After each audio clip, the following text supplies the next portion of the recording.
poder entender um pouco mais sobre a análise corporal. Sim.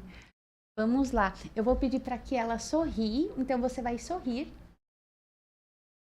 Pode ficar. Pode ficar com o rosto. De novo. Pode ficar. Isso. Então, primeiro eu analisei o formato do rosto dela e eu consegui identificar algumas características dos traços, tá? Então, sorria de novo. Quando ela sorri, a bochechinha dela fica com as maçãzinhas. Isso fala um pouco sobre a oralidade. Quando ela sorria de novo, ela sorria, ela fica com um pouco mais travado, né? No o sorriso. Isso é um traço do masoquismo. Então, eu já identifiquei esses traços. E agora a gente vai fazer através do formato dela, do corpo dela, tá? Então, eu peço para ela ficar de frente. Geralmente, eu peço para estar com uma regata, uma bermuda, uma roupa mais colada para ficar mais evidente, né? A musculatura. Mas, assim, a gente consegue também fazer. Pode ficar de lado, de costas, de lado, de frente. Então, cada corpo, ele carrega um formato, né? O formato do corpo dela é mais quadrado, né? Pelo que eu pude identificar. Então, isso fala que o traço dela predominante é o masoquismo. Obrigada, agora pode sentar. Que eu vou te explicar então, quer agora. dizer que a nossa produtora ela é masoquista, então. Com oralidade. O que isso significa, né? Tem gente que fala, ai, Rebeca, mas eu não gosto de sofrer, né? Que esse dito popular, né? Que a TV fala. Mas não, esse nome é mais para manter a nomenclatura, tá? Do traço. Vamos lá. Um outro exemplo para vocês entenderem, né? O Jô, ele é um traço oral, ele é mais cheinho, né? Então, um cara ali que gosta de contato físico, tá sempre pegando em alguém. Então, tem o Cristiano Ronaldo, o corpo dele é mais quadrado, né? É um triângulo invertido. Então, é um traço de um corpo de psicopatia, né? A Dilma Rousseff, ela tem um corpo mais masoca também, né? Um estereótipo, um nerd, que é uma pessoa mais magra, né? Que usa óculos, tem um olho mais esbugalhado, ele é um esquizoide. Né? Aquela mulher com corpo mais ampulheta, né, sarada, ela é mais rígida. Então, para vocês entenderem, cada corpo, né, tem um formato. E o dela, com masoquismo, isso revela algumas características, né? Em uma fase da infância. Então, teve a fase que é do controle dos esfíncteres, do masoquista. É onde ele aprende a controlar o xixi e o cocô. Então, nessa fase que ele está aprendendo a ter esse controle, a melinização não está completa, geralmente ele deixa escapar. E aí vem o pai, a mãe, cuidadora, ou até mesmo na escola, vem alguém e repreende. Fala, para você não fazer nas calças. E aí isso começa a gerar uma dor, né, inconsciente da humilhação, o medo de ser exposta, de ser humilhada, né, porque isso gerou uma vergonha, né, e com isso também gerou um recurso, que é ser uma boa planejadora. Então, uma pessoa que sabe se organizar, se planejar. Então, justamente para que algo não venha dar errado. Né? Então, é uma pessoa que observa ali as questões dos detalhes. A gente fala que esse traço é de uma pessoa um pouco mais fechada, que não expressa muito o que sente, tem a tendência de guardar as coisas para si, vai guardando, é igual um copo. Chega uma hora que transborda, aí na hora que transborda, sai de perto. Aí, às vezes, acaba se arrependendo do jeito que falou, como falou, né? Então, a pessoa, ela tem essa tendência, né? Também de dificuldade de expressar o sentimento de raiva. É aquela pessoa que cuida de todo mundo, que carrega todo mundo nas costas.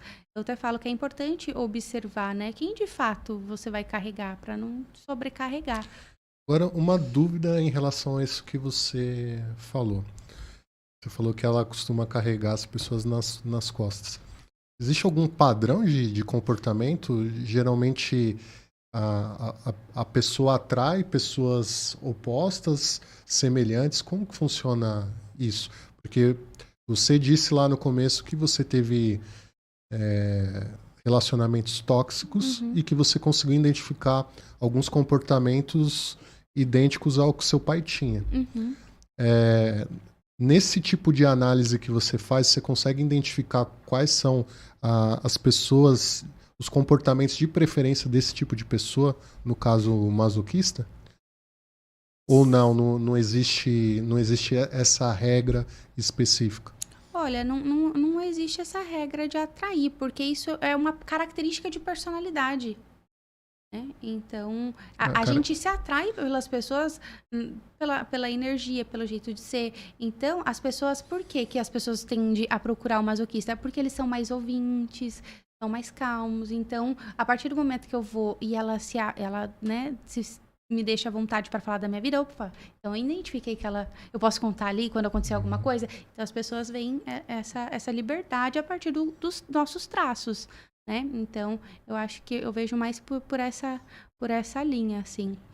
E essa característica, né, desse traço, muitas vezes tem a dificuldade de se priorizar, né? Então, de sim para todo mundo, então as pessoas sempre vão coloca buscar... outra pessoa na sim, frente. tem dificuldade de dizer não, de sim para todo mundo, né? Prioriza outras pessoas. Então, são questões que é importante, porque a energia dele está voltada para fora. Né? Agora tem traços que a energia está voltado para dentro. Isso, um psicopata, ele é totalmente voltado para ele mesmo, né? Então, por isso que é importante às vezes puxar outros traços também, né? E ela também tende o traço da oralidade, né? A oralidade é uma fase onde a criança, ela tá na fase da amamentação. Então, nessa fase, tudo que o bebê precisa, ele chora, ele comunica através do choro. E a mãe, ela tende a identificar, né, a necessidade do bebê através do choro. E geralmente ela resolve tudo com leite ou com comida, sendo que existem outras necessidades, né? Então isso gera uma sensação do vazio, né, e do abandono. Não que a criança foi abandonada, mas pela necessidade de não ter sido atendida, isso gera, né, essa dor inconsciente do abandono, que também gera um recurso, que é a comunicação. Então, são pessoas que, né, têm um recurso de ser uma boa comunicadora, de saber expressar o que quer, o que pensa. Né? Esse traço fala de pessoas intuitivas, né, que se conectam pelo olhar, pessoas extremamente transparentes, que gostam de estar entre outras pessoas, que gostam do toque. Então, essas são as características. E tem uma outra questão também, que é o choro, que são pessoas mais chorosas, que tudo chora, né? E antigamente se tinha até um preconceito, né? Que as pessoas falavam para engolir o choro, inclusive. Engole o choro, porque é fraqueza. E não, a nossa grande força está na nossa vulnerabilidade. Até para a limpeza emocional, né? Sim, espiritual. O choro, quando a gente chora, a gente fica aliviado, a gente se sente bem, né? Então é importante a gente deixar as emoções fluírem, né?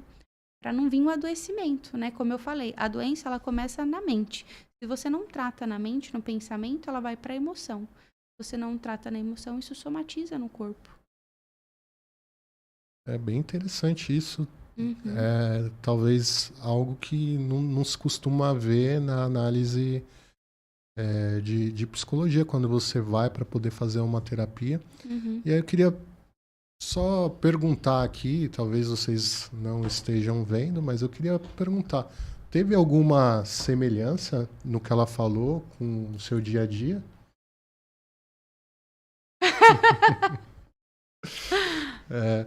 É uma bruxa, né? Ela sabe de tudo, nem te conhece e já sabe da vida inteira.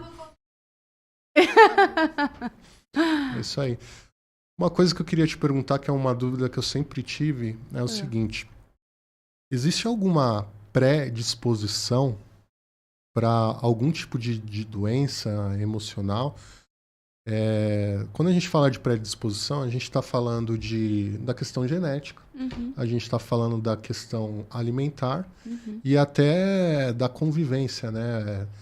As pessoas, a gente costuma entender que na primeira infância, a criança, ela tem o pai e a mãe como pessoas a se seguir comportamento. Sim. Isso tem alguma ligação entre pai e mãe, alimentação e a questão genética para que a pessoa desenvolva alguma patologia emocional?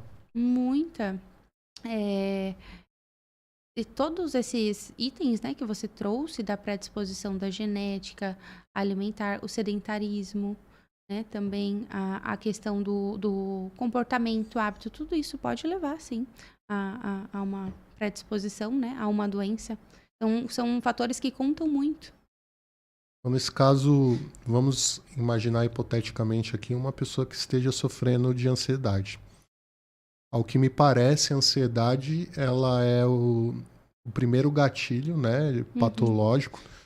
Existe até um catálogo de medicina que fala que a ansiedade é uma doença mental. Você pode me confirmar isso ou não. E através da ansiedade você pode desenvolver a síndrome do pânico, você pode desenvolver as compulsões alimentares, outros tipos de compulsão e até obesidade. É isso mesmo? O que você pode falar sobre ansiedade, as características e como evitar? Porque, assim, para mim me parece que a ansiedade é algo que ela vem sem hora marcada. Então a pessoa sente determinados gatilhos e que isso vem à tona sem a pessoa esperar.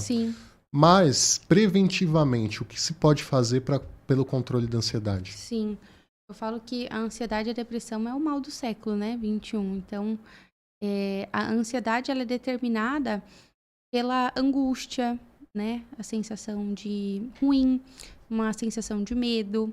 Então, é claro que cada pessoa ela apresenta uns sintomas, né, mas os mais comuns é isso mesmo.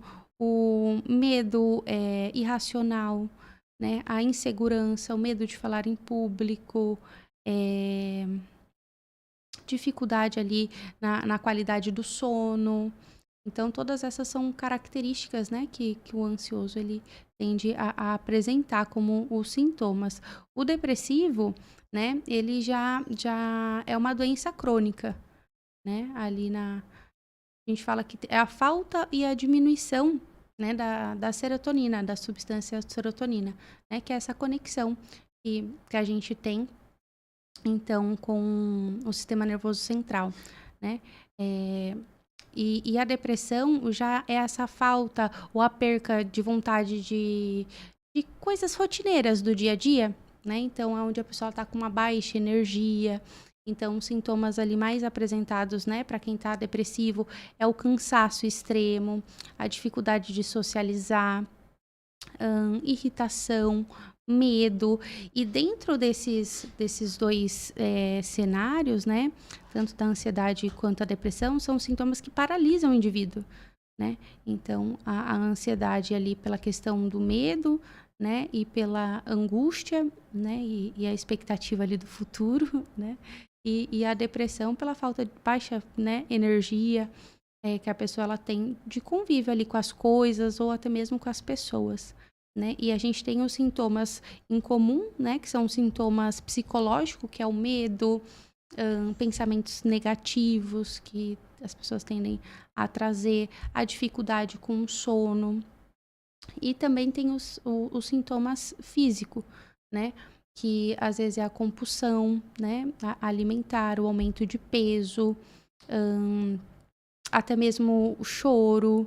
Então, esses que são os mais comuns, assim, que eu tenho observado, né, nos meus casos. É correto dizer que se uma pessoa estiver em fase de compulsão alimentar e obesidade, é correto dizer que se ela tratar a ansiedade, ela consegue ter uma melhora física? Sim, sim. Eu falo que tá tudo interligado, né? Corpo, mente e espírito. Até uma situação interessante. Teve uma vez que eu tava numa relação amorosa, onde eu não tava vendo que não era mais aquilo que, pra minha vida, que não fazia mais sentido, que de acordo com os valores, propósito ali. E aí eu fui trabalhar essa questão na academia, contratei uma personal e fui trabalhar o meu corpo, por quê? Lá vem ela contar da Graciane e do Belo, né? Será que você foi pra academia e o personal Você trocou seu namorado pelo personal? Não, eu tava com uma personal, era mulher na época. Ah, era E, mulher. sim, era mulher. E eu fui trabalhar ali a questão de pressão, né? Porque eu ia enfrentar muita pressão no término do meu relacionamento, a resistência, né? Então, olha só quantas coisas, né, simbólicas, né, que a gente trabalha no corpo, querendo ou não, é tudo influência. Quando eu trabalho o meu corpo, eu também estou influenciando a minha mente, né? Quando eu trabalho a minha mente, também influencia no meu corpo. Até mesmo fizeram uma pesquisa, uma pessoa que estava peso com um braço, né? E o outro, ele não colocava peso, mas fazia o mesmo movimento e mentalizava. Os dois cresceram, né? Da mesma forma. Então, para a gente ver o poder da nossa mente. Então, com certeza, né? Quando a gente trata eu mesmo para chegar nesse estilo de vida, no corpo que eu estou hoje, foi um corpo que eu idealizei há anos e tenho muito ainda para chegar, né? E é uma construção. Então, não é sobre uma dieta, é sobre um estilo de vida. Você acha que para esse tipo de alcance de resultado, tanto físico como as questões do dia a dia, né? Você chegar ao corpo ideal, você chegar a uma condição financeira, talvez dentro daquilo que você sempre planejou, existe alguma forma de você potencializar a sua mente para alcançar esses resultados? Ou você acha que é algo Sim. que você vai alcançando ao longo do tempo? Com certeza, tá tudo na nossa mente. Nós somos criadores, né? Nós, como filhos de Deus, né? O nosso Pai é o Criador, a gente também tem essa mesma potência infinita dentro da gente, é porque a gente não tem o conhecimento nem o acesso, né? Mas a nossa mente, ela é extremamente poderosa, né? Quando a gente muda a estrutura do nosso padrão de pensamento, da nossa energia, da nossa vibração, a gente constrói uma outra realidade, né? Para a nossa vida. Falando bastante de energia, de vibração, as pessoas falam muito de energia. Uhum. Eu queria entender a energia, o que é? É algo físico, é algo emocional, é algo mental, é algo espiritual? O que você considera como energia para que você potencialize a energia na vibração correta para que você alcance determinados Sim. resultados? O pensamento é uma energia, a palavra é uma energia, a música é uma vibração, né? Então, tudo é energia, né? Existe um campo vibratório aqui, igual muitas vezes um som. A gente não vê, mas a gente sente, né? Então, a energia... E como que eu faço para poder alcançar a vibração correta ou a energia correta? O que eu preciso fazer? Sim. São lugares que eu preciso frequentar? São pessoas que eu preciso conviver? São hábitos que eu preciso mudar? O que eu devo fazer para poder alcançar a energia Sim. correta? Uma ferramenta que eu utilizo é a gratidão, né? Quando a gente é grato pelas coisas, a gente está alterando o nosso campo vibratório. Então, até mesmo uma outra relação, né, que eu vivenciei de um término, eu era totalmente dependente, emocional, afetiva, e aí eu tinha um relacionamento de 13 anos, e esse meu primeiro namorado terminou comigo. Nossa, e minha vida acabou, né, porque eu não sabia viver sem ele, né, minha vida era todo dia ali, então...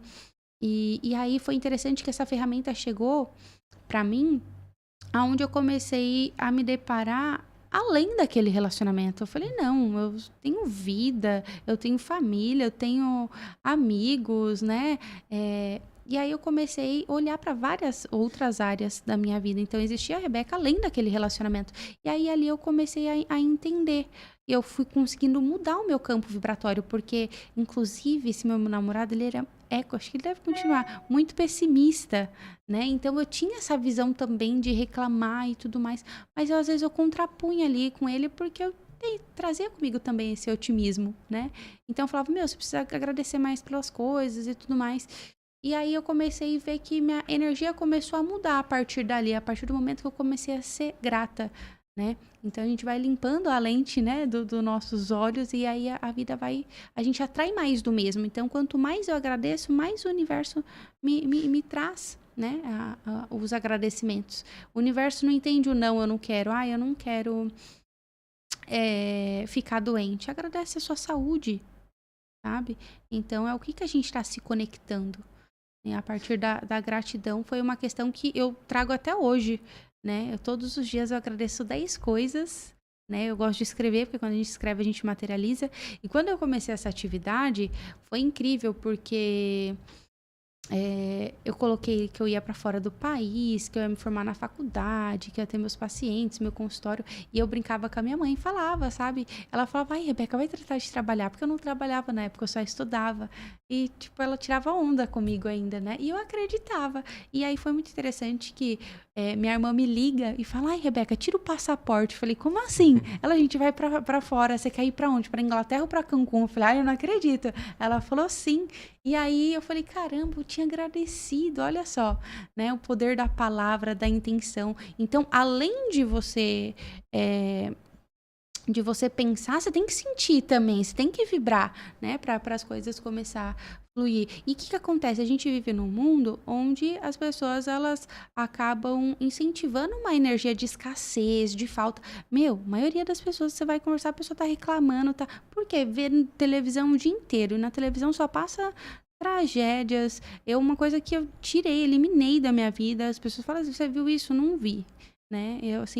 Eu tô indo na contramão do mundo. O mundo tá indo de um lado, eu tô indo pro outro, né? E eu posso te falar que com muito mais qualidade de vida, feliz, né? Então, hoje eu tomo muito cuidado com aquilo que eu vejo, com aquilo que eu escuto, né? Então, tudo é um alimento para nossa alma. Existe até um livro que diz que nós somos resultado das 5 pessoas que a gente mais convive, né? Sim. Então, baseado nessa afirmação, é isso que você tá falando, né? Sim. Mas faz sentido. Eu vi alguma semelhança de tudo que você falou na lei da atração. É isso mesmo? Porque a lei da atração dizem, né? Eu não conheço muito bem, mas dizem que a lei da atração você precisa agradecer antes de acontecer. Uhum. E isso, se a gente levar pelo lado espiritual, isso se chama fé. Sim. É essa ligação direta da Olha lei da aqui. atração com essa energia. Sim. Olha que interessante, até a reprogramação mental, né? Ela vem daí. A nossa mente não sabe dissociar o que é verdade e o que é mentira. Se você tá assistindo um filme de terror, tu fica ali se tremendo todinho, porque tua mente não sabe se tá sendo real ou não. Uhum. Então, as pessoas, elas acabam se contaminando ali, né? Na frente da TV, assistindo as coisas. Por que o visualizar? Inclusive, eu conquistei meu carro assim. Eu falei, será que isso dá certo mesmo? Aí eu falei, eu vou fazer essa atividade de visualização. Aí eu ficava me visualizando, andando no meu carro e tudo mais. E aí, em pouco tempo, as coisas aconteceram.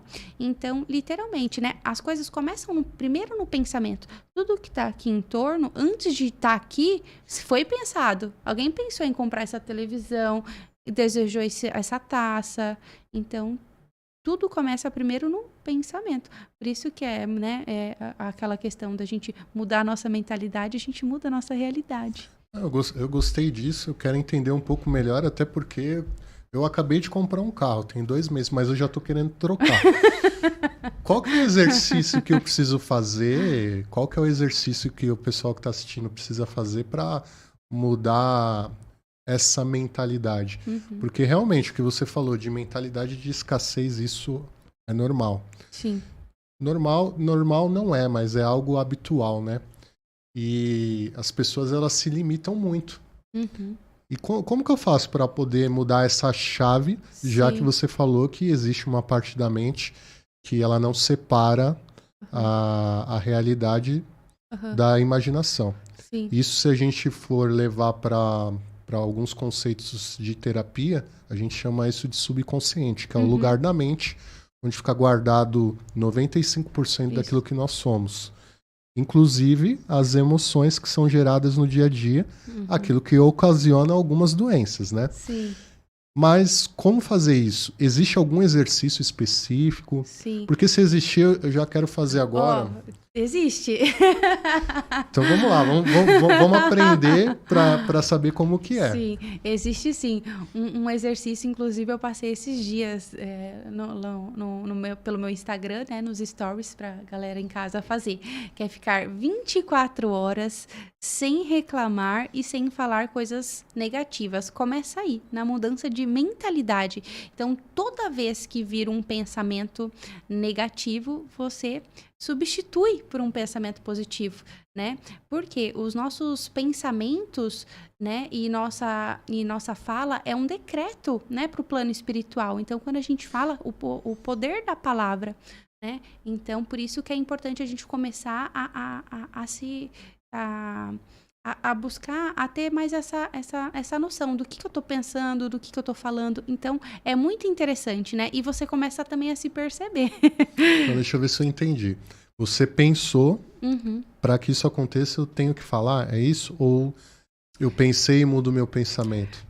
Você pensou algo negativo, É. substitui, pensa em algo positivo. Só pensar, não preciso falar. Não, não. Se você falar, aí você muda a tua fala.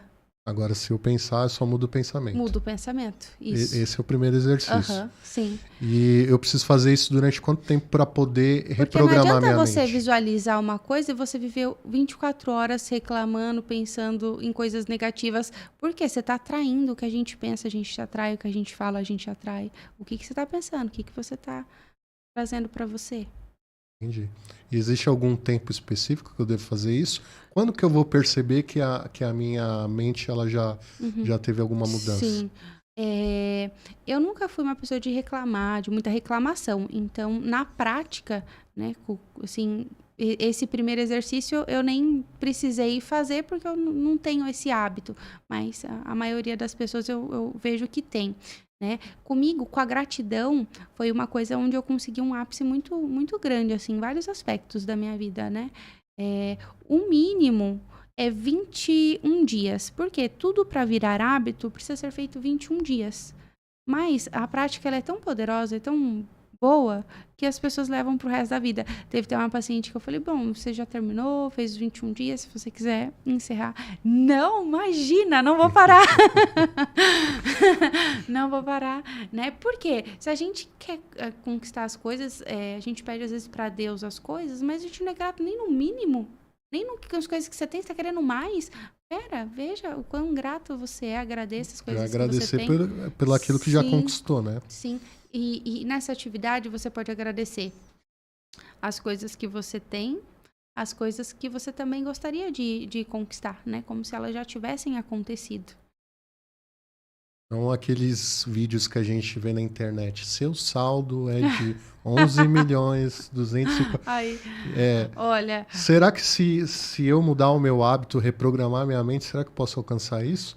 sim, mas para isso não adianta, não existe milagre, né? Você tem que fazer por onde também. Não adianta ter uma mente positiva e ficar o dia inteiro sentado, sem trabalhar, sem buscar contribuir, porque o dinheiro ele é uma energia de troca.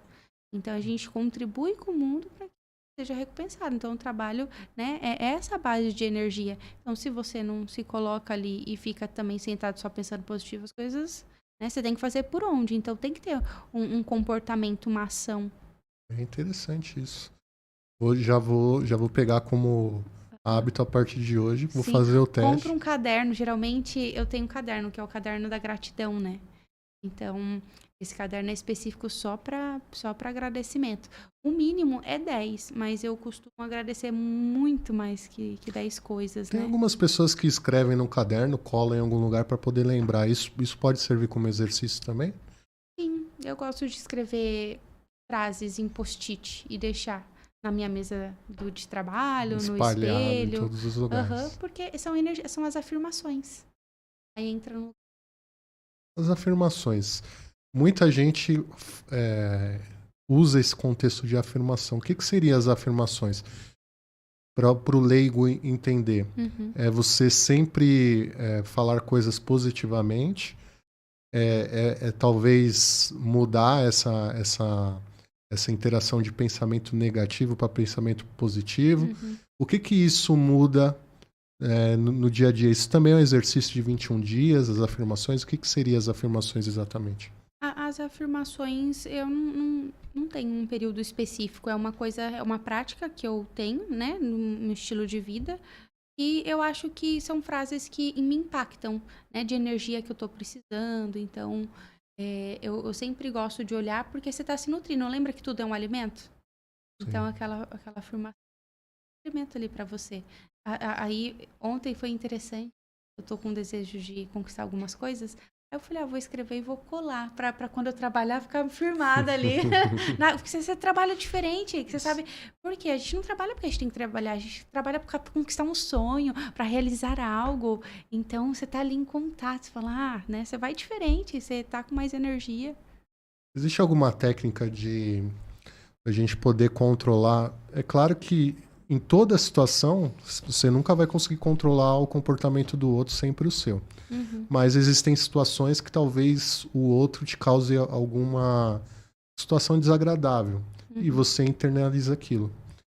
Existe alguma forma ou algum exercício ou alguma maneira de poder combater isso? Porque a gente acaba... Sim. E isso, se você for levar ao pé da letra, existem algumas pessoas que desenvolvem doenças exatamente por trazer aquilo para dentro e não conseguir se livrar do lixo emocional. Sim. Qual que é a técnica que a gente pode usar no dia a dia para poder, talvez, não se contaminar com o externo? Olha, eu fui muito contaminada, assim. Eu era uma pessoa que eu não tinha um filtro. Eu tomava pra mim. E aí foi interessante que eu vi que eu tava evoluindo, porque tava acontecendo umas coisas agradáveis. Aí eu comecei a reparar, eu falei, cara, isso não disse... Aquela agressividade, aquele jeito de agir daquela pessoa, não era sobre mim, era sobre ela e o descontentamento dela. Ela só estava descontando em alguém. E eu entendi, eu falei, não é sobre mim. Eu falei, Rebeca, não toma pra você. Então é importante a gente ter esse autoconhecimento sobre si para você entender o que é seu e o que é do outro. Porque muitas vezes a pessoa ela tende, eu falo que as pessoas elas dão aquilo que o coração tá cheio, né? Então, se eu sou uma pessoa alegre, eu vou levar alegria. Se eu sou uma pessoa triste, eu levo tristeza. Se eu sou uma pessoa frustrada, eu gosto de a pessoa ela tem a tendência de frustrar o outro também. Então, é importante a gente tomar o conhecimento de autoconhecimento sobre quem você é,